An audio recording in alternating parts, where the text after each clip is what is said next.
bienvenue dans le podcast Ambition. Aujourd'hui, je suis à la plateforme Alga, et c'est le premier palais des congrès virtuels. J'ai le plaisir de recevoir comme invité Alain Gargani, qui est dirigeant de l'entreprise AOS, Atout Organisation Santé, qui a présidé la CPME 13, donc Confédération des petites et moyennes entreprises, et qui est actuellement le président de la CPME de la région Sud. Bonjour Alain. Bonjour Lydia.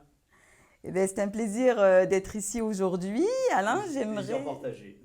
j'aimerais qu'on partage ensemble votre parcours de dirigeant d'entreprise. Comment vous êtes arrivé à l'entrepreneuriat? Comment vous êtes arrivé à créer votre entreprise, vous m'aviez dit, en 1996? Alors moi, ma vocation au départ, c'était pas du tout d'être entrepreneur, puisque j'ai commencé ma carrière dans la science.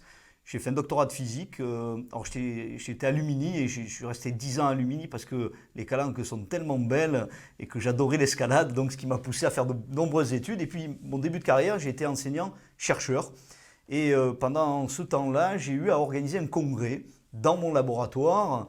Et dans ce congrès, on a fait la première nuit des étoiles avec Hubert Reeves. Magique, vraiment des moments exceptionnels.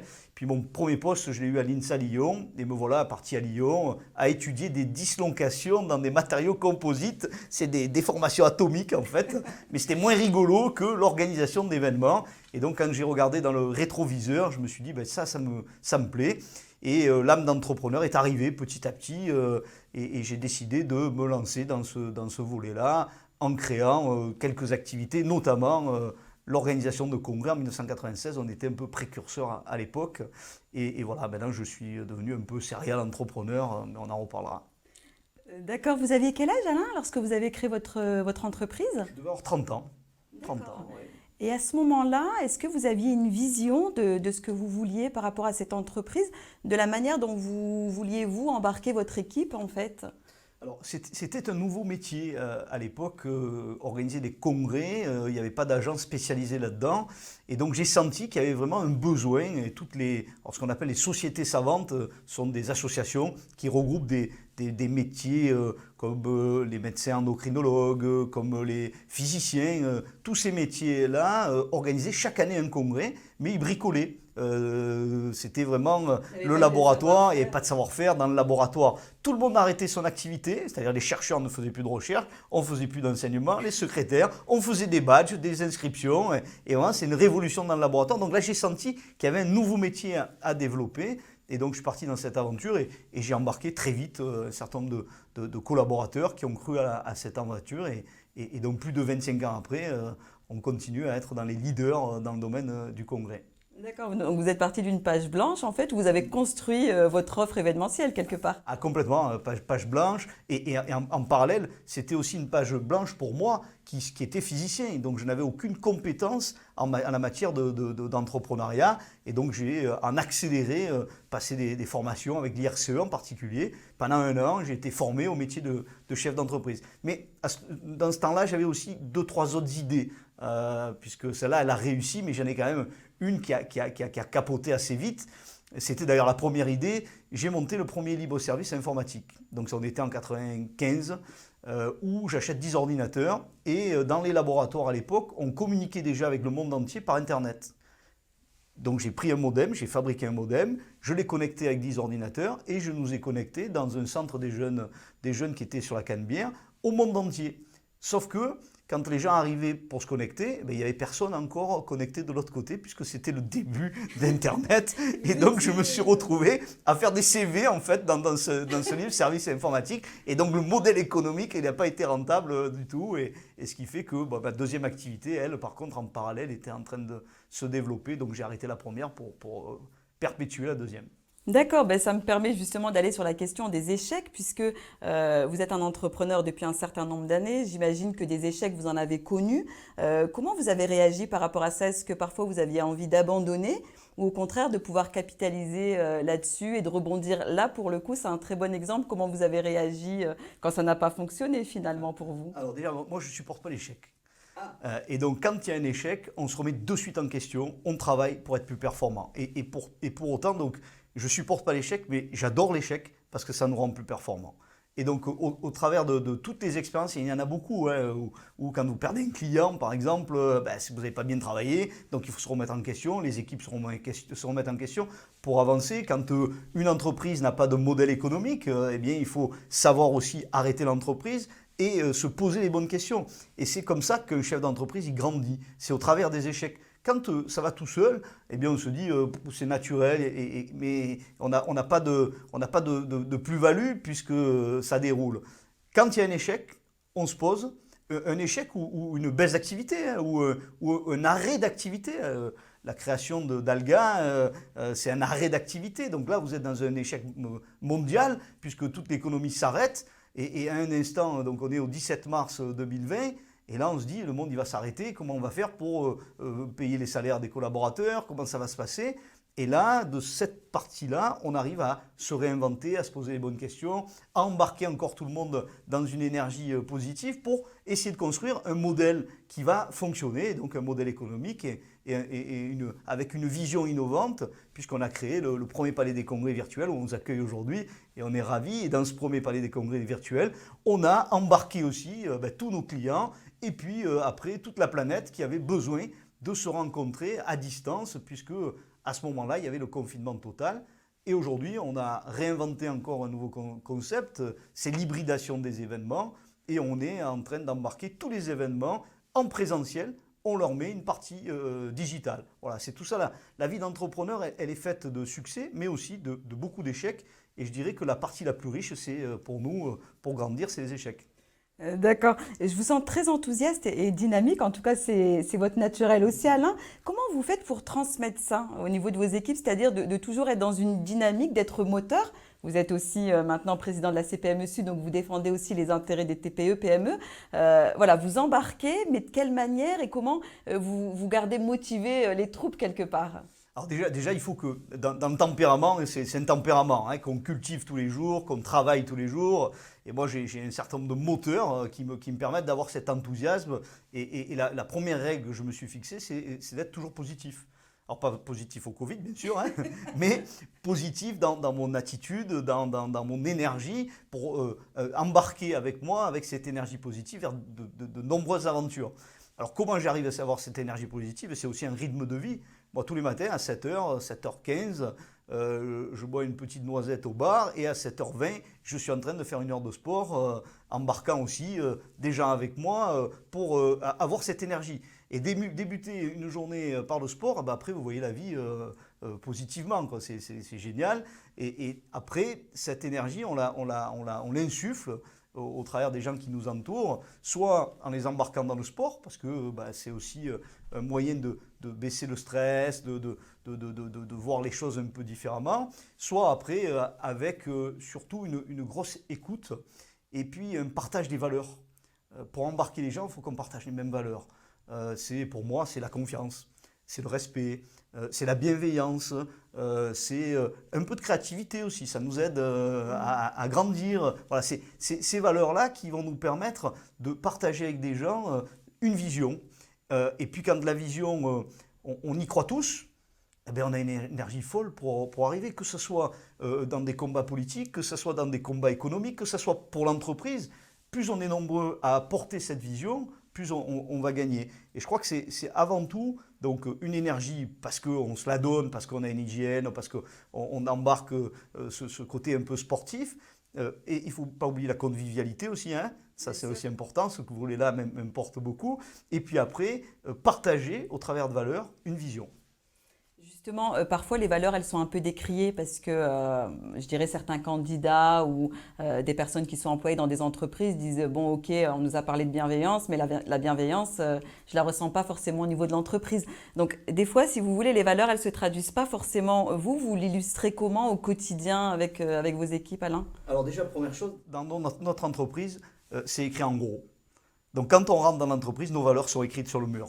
Et vous avez en gros bienveillance. Alors oui, c'est vrai que parfois, le stress de la journée peut rendre un chef de projet ou une équipe ou une personne moins bienveillante.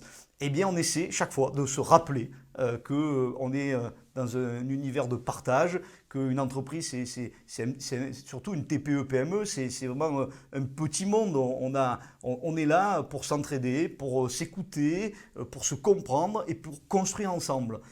Et cette bienveillance, elle doit revenir. Si passagèrement elle a été un peu grippée, il faut l'insuffler. Et on est là, moi je suis là aussi pour mettre un peu ce côté bienveillant dans le cœur du sujet, s'il est oublié. Mais bon, pour l'instant, je n'ai pas trop de sujets collaborateurs, un peu cette énergie-là. D'accord. Par rapport à la vague de démissions qui a lieu actuellement, qui est peut-être aussi due en fait à un contexte sanitaire compliqué, une remise en question de chacun, qu'est-ce que vous en pensez de cette vague de démissions et qu'est-ce qu'un dirigeant d'entreprise comme vous ou un dirigeant d'entreprise de TPE, PME dont vous défendez les intérêts doit se positionner par rapport à ça? Alors, dès qu'il y a une démission, c'est comme un petit échec, hein. Donc, on va se poser les bonnes questions. Pourquoi? Qu'est-ce qui s'est passé?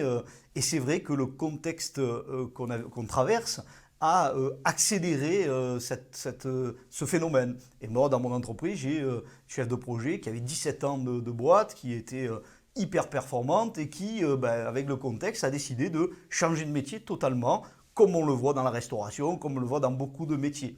Donc là, il faut se remettre en question et trouver les clés qui vont faire que les gens ont envie de rester. Donc d'abord, il faut les écouter, savoir pourquoi ce phénomène arrive. Est-ce que c'est vraiment une décision personnelle pour des raisons de changement de vie? Ça peut arriver. Est-ce que c'est le stress du métier? Est-ce que l'environnement n'est plus adapté? Est-ce que le salaire n'est pas approprié? Et on va essayer de répondre au mieux à tous ces sujets pour remettre dans l'entreprise du sens en fait. Et c'est ce qu'on perd souvent quand on pédale très vite tous dans le même sens. À un moment donné, on peut se perdre. Et donc là, l'entrepreneur doit remettre du sens. C'est quoi du sens? C'est rappeler les valeurs, repartager les valeurs avec les collaborateurs, et puis redonner une vision et repartager cette vision avec les collaborateurs. Et puis si c'est un problème de salaire, il faut en parler. Il faut trouver une solution pour que ça soit gagnant-gagnant. Voilà, donc c'est vraiment le dialogue, je crois, le dialogue avec les collaborateurs qui va faire qu'on peut ou pas trouver des solutions et se réinventer en permanence parce que quand on vient depuis 4-5 ans, les nouvelles générations qui arrivent, on quête de sens. Et l'entrepreneur qui n'a pas travaillé sur le sens à donner à son entreprise, eh bien aujourd'hui, ce phénomène s'amplifie avec la pandémie qu'on est en train de subir, les salariés qui sont mal à l'aise parce que c'est terrible quoi, ce lien social qui a été un peu distendu. On se retrouve tout seul à la maison, dans un environnement qui est parfois pas favorable au travail à distance. Donc il y a tous ces paramètres qui se sont rajoutés, mais je crois que la première chose que l'entrepreneur doit faire, c'est écouter et avec bienveillance ses collaborateurs pour essayer de trouver des solutions.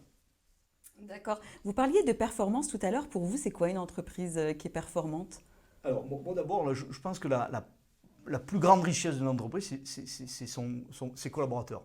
C'est l'humain. C'est l'humain qui construit l'entreprise et construit la performance de l'entreprise. Donc, il faut que l'humain soit heureux d'être dans l'entreprise pour partager ses valeurs. Et la deuxième, c'est la performance économique. Hein. Si vous n'avez pas malheureusement de modèle économique qui fonctionne, l'entreprise va s'arrêter. Donc c'est vraiment l'alliance entre la performance économique et la performance humaine qui va faire la réussite d'une entreprise. Et oui, avant tout, une entreprise sont des femmes et des hommes, donc c'est eux qui vont être, je dirais, à l'origine de la création de la richesse au niveau de l'entreprise. Par rapport à ce sujet justement des collaborateurs, tout à l'heure, je vous parlais en off du bien-être des collaborateurs, du bien-être au travail. Et ce matin, un article de Nice Matin parlait du bien-être des dirigeants, de la charge mentale et surtout de l'isolement. Parce que quelque part, c'est un vrai sujet. Le dirigeant d'entreprise, bien qu'il ait sa famille, ses amis, bien qu'il ait son équipe, il est quand même seul, puisqu'il porte sur lui cette responsabilité de PDG, d'entreprise. Par rapport à ça, comment vous le gérez et comment vos confrères, consoeurs, si je peux appeler ça comme ça, le gèrent, cette solitude de l'entrepreneur? Alors moi j'ai eu la chance très vite de passer du monde scientifique au monde de l'entrepreneuriat et de comprendre très vite qu'il ne fallait pas rester seul. Et donc, je me suis engagé. Je me suis d'abord engagé à la Jeune Chambre économique. Et puis après, j'ai créé un club d'entrepreneurs. Et puis, je suis rentré à la CPME. Et puis, je suis passé à la Chambre de commerce. J'ai jamais été seul. Et c'est ça le message vraiment qu'il faut retenir à l'entrepreneur qui aujourd'hui est dans la difficulté. Il est en train de monter le col de l'Isoire en vélo sans oxygène. Vous voyez un peu ce que ça donne. Hein, ça. Il y en a quelques-uns qui vont tomber. Voilà, mais il faut aller reprendre de l'oxygène. Et la CPME, elle est là pour ça. Par exemple, un syndicat patronal qui défend les TPE-PME, c'est des rencontres avec d'autres entrepreneurs et qui ont vécu des difficultés avant vous et qui vont vous dire mais non mais c'est pas grave, tu vas voir, il faut faire ça, ça, des difficultés de management. Moi je me rappelle la deuxième année de la création de l'entreprise, c'était en 1998, il y a un contrôle fiscal. Mais vous, quand vous sortez, vous êtes scientifique. 2 ans après, vous recevez une lettre de contrôle fiscal, vous n'êtes pas du tout inquiet parce que vous ne savez pas ce que c'est. Et donc j'ai échangé grâce à la Jeune Chambre économique, il y avait un expert comptable et je montre dans la lettre et au visage, j'ai compris que c'était sérieux.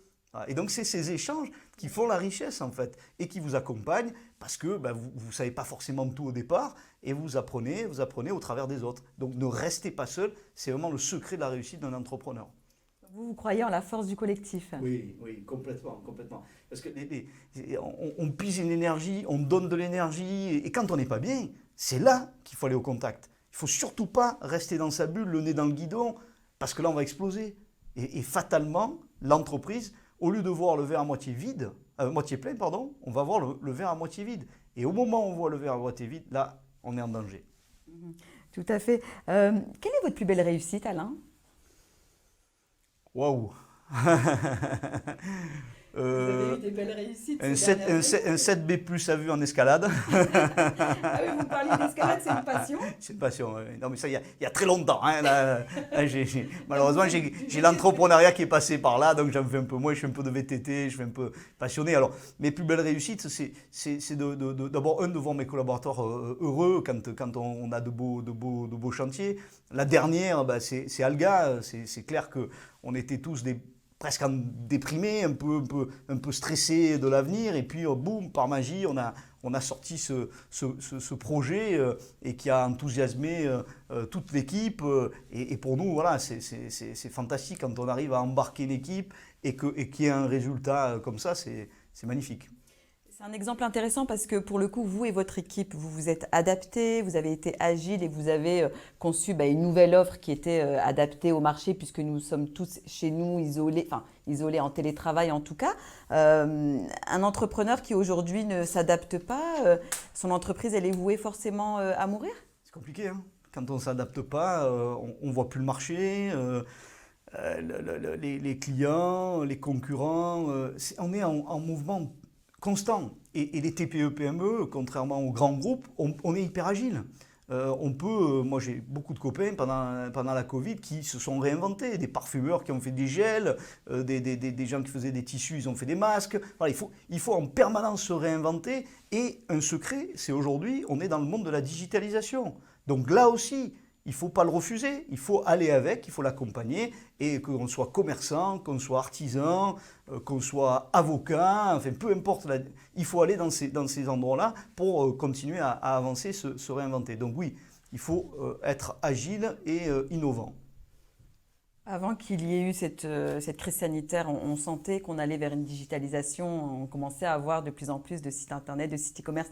Quelque part, même si elle est malheureuse, cette crise sanitaire, puisqu'elle a des impacts au niveau local, est-ce que finalement, elle n'a pas juste accéléré cette tendance? Clairement. Alors nous, avec la CPME 13, on portait depuis quasiment 8 ans un projet de digitalisation des commerçants. Depuis 8 ans. 2019, on commençait à nous écouter. Quand la pandémie est arrivée, on a même monté le projet au niveau national et c'est devenu une recommandation du ministre. Donc là, il y a eu une accélération folle. D'ailleurs, les collectivités ont financé la digitalisation des commerçants. Vraiment, il y a eu un engouement et c'est l'avenir. La pandémie, sur ce sujet-là, a été un vrai accélérateur. Ça veut dire qu'on ne reviendra pas des événements physiques, Alain? Oui, oui. Alors là, on a besoin de se rencontrer. Hein. Et en septembre, on en a fait quand même. En septembre, de septembre à décembre, on a cartonné. En décembre, pouf, il y a eu un trou. Les annonces ont été un peu terrorisantes pour nos clients, donc tout le monde a annulé. Mais on va y revenir. Mais le monde d'après sera différent. Hein. Le monde d'après aura besoin, bien sûr, de ces contacts-là. Mais on a appris aussi à travailler à distance. Donc ça sera un mix des deux, c'est ce que nous on appelle dans nos métiers l'hybride. Donc on a un présentiel, on va faire un beau séminaire dans un endroit où il va y avoir 200 personnes dans la salle, et peut-être à distance on en aurait 300 qui ne seraient jamais venus en présentiel, mais qui peuvent aussi profiter de cet événement. D'accord. Quelles caractéristiques, selon vous, doit avoir un entrepreneur pour réussir? Après, il y a d'autres paramètres, d'autres aléas qui font que des fois ça ne marche pas, on n'est plus en phase avec le marché ou on a fait une erreur de trésor. Mais selon vous, un entrepreneur qui connaît le succès, il a quelles caractéristiques? Écoutez, déjà, je pense que c'est quelqu'un qui est très à l'écoute de ses collaborateurs. On ne peut pas avoir un succès tout seul. Donc on embarque une équipe. Donc là, vraiment, l'humain, il est au centre de l'entreprise. Donc je pense que c'est la première caractéristique de l'entrepreneur. Après, il faut qu'il soit un peu visionnaire et que dans un marché sursaturé, il trouve l'idée qui fait la différence. Et puis après, il faut qu'il soit un peu comptable, que le modèle économique, il sache le construire, le faire évoluer, le bâtir. Moi, j'ai eu la chance il y a quelques années, il y a 3-4 ans, d'avoir 2 jeunes qui viennent me voir en me disant tiens, on a une idée, on aimerait se lancer dans l'e-learning en santé. Parce que je travaille un peu dans le domaine. Et je les ai écoutés et la façon dont on me présentait les choses à ce moment-là, j'ai mis du temps à être convaincu. Et petit à petit, le modèle économique est arrivé, on a échangé, on a construit, on a bâti. Et 4 ans après, c'est un grand succès. Donc il y a vraiment le modèle économique, j'insiste, parce que souvent on a de très bonnes idées. Je suis sûr que vous en avez 50 à la seconde. Oui. Moi j'en ai quelques-unes aussi, mais il n'y en a pas beaucoup qui peuvent être rentables dans une entreprise. Donc l'humain, et encore une fois, le modèle économique et la vision. Là je rajoute la vision. D'accord, Alain. Et justement, par rapport à ça et les idées dont vous parliez, vous avez votre partie donc, de chef d'entreprise et une casquette aussi de président de la CPME Sud. Vous êtes engagé. Qu'est-ce que ça vous apporte au quotidien, cet engagement? Et qu'est-ce que vous apportez à cette fédération et à ces chefs d'entreprise? Alors, d'abord, moi, l'engagement m'a fait grandir. Je ne suis plus du tout le même homme que j'étais quand j'étais physicien. Et grâce à tout cet engagement, aujourd'hui, je suis devenu entrepreneur avec quelques visions, avec quelques règles que je vous ai édictées. Donc c'est vraiment grandir. Ça nous accompagne, nous, entrepreneurs, à grandir, cet engagement. Deuxième volet, qu'est-ce que nous, on apporte en tant que CPME aux chefs d'entreprise? Déjà, on les représente, on les défend et on les accompagne pour développer leur business. On les représente au niveau national. François Asselin, qui est le président national de la CPME, est en contact toutes les semaines avec tous les ministres. Et du terrain, on remonte des propositions. Et on a de la chance parce qu'on est écouté. Là, pendant toute cette pandémie, le fonds de solidarité, quand il était à 90%, qui est passé à 50%, c'est nous. Là, récemment, le PGE, le prêt garanti par l'État que nous devons rembourser tous d'ici quelques mois, ça fait 2 ans avec François Asselin qu'on se bagarre pour l'étaler sur 10 ans. On vient de gagner. Ça y est. Là, cette semaine, le ministre Le Maire a dit pour les entreprises les plus en difficulté, on va étaler sur 10 ans le remboursement du PGE. Voilà. Donc ça, c'est représenter et défendre les intérêts des entreprises au plus haut sommet de l'État, mais aussi en région, et aussi sur l'ensemble des territoires, avec une dynamique identique. Après, c'est aussi un formidable réseau d'entrepreneurs qui sont là. Quand vous êtes entrepreneur, vous allez rencontrer un entrepreneur, chacun va essayer de faire du business avec l'autre. Et c'est ça la force aussi d'un réseau. Donc c'est un formidable réseau d'entrepreneurs. Et puis après, on essaie au travers des actions de répondre à des problématiques. Aujourd'hui, on a des problèmes d'emploi. On n'arrive pas à trouver de collaborateurs. Vous l'avez dit, il y en a qui démissionnent, mais après qu'ils aient démissionné, il faut les trouver. Et là, on est allé, nous, grâce à un club qu'on a constitué qui s'appelle Ecofor Sud, qui fédère l'ensemble des directeurs régionaux de grands groupes, des belles PME, des institutions. On est allé travailler sur un sujet des 18-25 ans qui sont sortis des radars complètement, et on a monté un accélérateur de compétences et d'autonomie avec FAS, avec Lab2B, avec Marie-Laure Dufour, qui nous a fait un projet exceptionnel. Et aujourd'hui, on accompagne 140 jeunes sur le territoire pour, au départ, ils n'avaient plus du tout envie de travailler, ils n'ont jamais travaillé. Pendant 2 mois, on les transforme Elle les transforme, Marie-Laure, elle les transforme, elle les rentre dans la vie normale. Hein. On se lève, à 9 heures on est au rendez-vous, enfin toutes les choses simples. Et derrière, on essaie de les faire partager avec les chefs d'entreprise leur vision et la vision de l'entrepreneur. Aujourd'hui, l'entrepreneur, il ne comprend pas comment ils fonctionnent, ces jeunes de 18 ans à 25 ans. Il ne comprend pas, on est perdu. Vous avez des enfants pourtant. Et oui, mais des fois, voilà, c'est un peu compliqué. Donc là, ils nous expliquent comment ils fonctionnent. Et là, il y a un éclairage et nous, on leur explique nos modes de fonctionnement. Et là, il y a des choses exceptionnelles. Ces jeunes qui n'étaient plus du tout motivés, aujourd'hui, 90% d'entre eux ont repris une formation, sont en alternance, ont été embauchés par des entreprises. Voilà, ça c'est des actions concrètes et pour répondre à un besoin des entreprises qui ont une pénurie pour trouver des nouvelles personnes. Après, la CPME est là aussi pour valoriser les pépites du territoire. Et donc, on a créé les trophées régionaux des entrepreneurs positifs. Alors, je fais un clin d'œil à la CPME 13 puisque ça a été créé par la CPME 13 et moi, je l'ai simplement récupéré au niveau régional. Et on valorise les TPE-PME sur la valeur humaine de l'entrepreneur.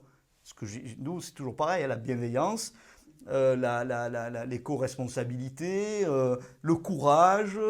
Et on va identifier sur l'ensemble de la région pour mettre en lumière ces entrepreneurs. Et j'ai souvenir, moi, d'un garagiste qui était sur scène et qui s'est mis à pleurer, c'est la première fois de sa vie qu'il était reconnu pour la bienveillance qu'il portait à ses collaborateurs. C'est magique. Et c'est ça aussi, la CPME, c'est mettre à l'honneur tous ces entrepreneurs positifs, hein, pas au Covid encore, hein, mais parce que malheureusement, ils nous ont fauché le dos.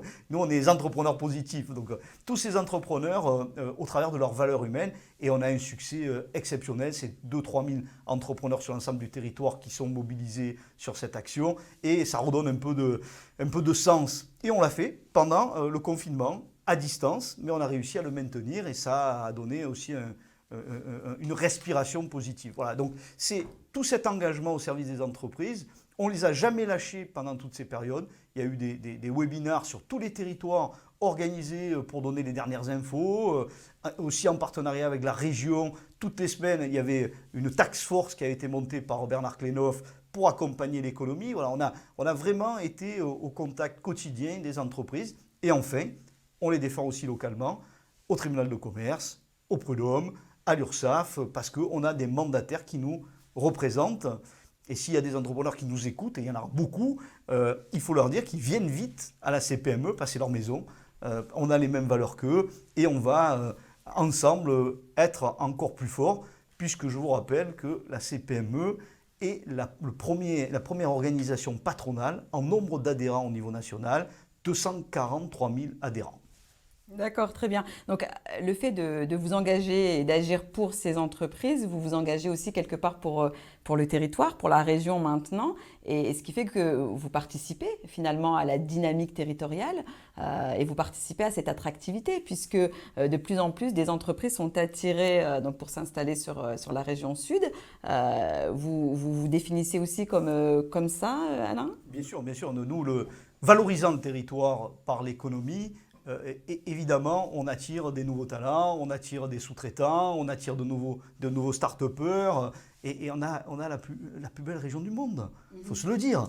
Hein, il fait beau, il y a du foncier, il y a une économie exceptionnelle, il y a des entrepreneurs brillantissimes. Alors je fais un petit clin d'œil à Kevin Polidi, hein, qui a monté un truc incroyable avec Quanta, et il y en a plein d'autres. Hein, et je pense qu'aujourd'hui, c'est toute cette somme de talent, d'énergie qui fait que notre territoire est attractif. Et oui, on est moteur là-dessus, bien sûr. Ben là, je vous remercie beaucoup de nous avoir partagé votre parcours, votre histoire d'entrepreneur qui est très riche, très constructive. Vous êtes plus qu'engagé et ça fait du bien, ça fait plaisir en tout cas. Merci Lydia, je me suis régalé.